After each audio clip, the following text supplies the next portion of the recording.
నేను అధ్యక్షునిగా ఉన్నప్పుడు ఆ సంఘటన జరిగింది నిజమైతే నా తల అలిపిరిలో నరుక్కుంటా. 29/4/2003 నేను అధ్యక్షునిగా ఉన్నప్పుడు జరిగింది అని పదే మాట్లాడినారు. నేను దేనికైనా సిద్ధం. త్రైలోక్యనాథుడైన వెంకటేశ్వర స్వామి దివ్య ధామాన్ని టీడీపీ పార్టీకి, ఆ పార్టీకి సంబంధించిన సానుభూతి పరులకి, కొందరు వ్యక్తులకు అది రాజకీయ ఆట స్థలంగా మార్చివేసినారు ఈ కూటమి ప్రభుత్వంలో. అయ్యా భూమన కరుణాకర్ రెడ్డి గారు, మీరు ఒక నాస్తికుడు. మీరు ఒకప్పుడు విరసం అనే మెడికల్ సంస్థతో మీరు ఏ విధంగా పనిచేశారు, మీ బాగోతాలు మొత్తం తిరుపతిలో ప్రతి ఒక్కరికి తెలుసు. రాజశేఖర్ రెడ్డి, జగన్మోహన్ రెడ్డి ప్రోద్బలంతో నువ్వు ట్రస్ట్ బోర్డు చైర్మన్ అయ్యావు, అంతేగాని నీకు దేవుడిపై నమ్మకం ఉండి కాదు. నువ్వు ఈ రోజు బ్లాక్ మెయిల్ మాటలు మాట్లాడుతున్నావేంటి? నా తలను నరుపుకుంటా, ఇది నీకు తొలిసారా? నువ్వు ఎన్నిసార్లు అబద్ధాలు చెప్పావు, ఎన్నిసార్లు ఈ విధంగా చెప్పావు? ఒకటి గుర్తుపెట్టుకో, నువ్వు నాస్తికుడివి.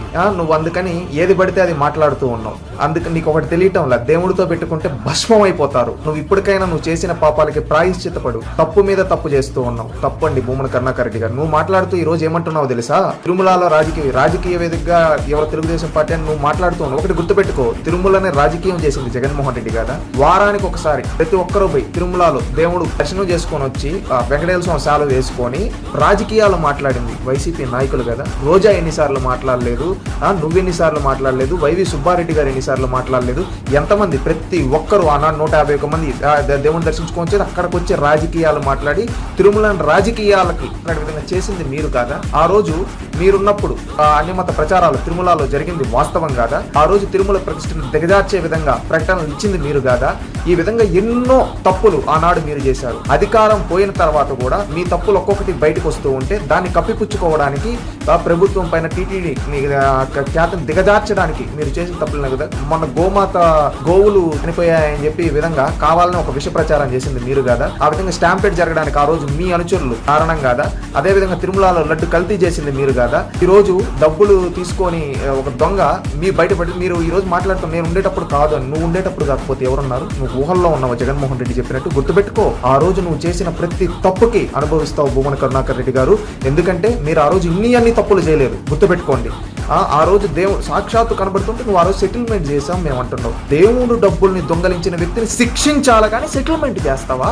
శిక్షించకుండా సెటిల్మెంట్ చేస్తున్నారంటే మీరు ఎంత తీసుకున్నారు కమిషన్లు? నువ్వెంత తీసుకున్నావు? అప్పుడెప్పుడు పోతులూరు వీరబ్రహ్మేంద్ర స్వామి గారు చెప్పారు తిరుమలలో దొంగలు పడి దేవుని సొమ్ముని దోచుకుంటారని.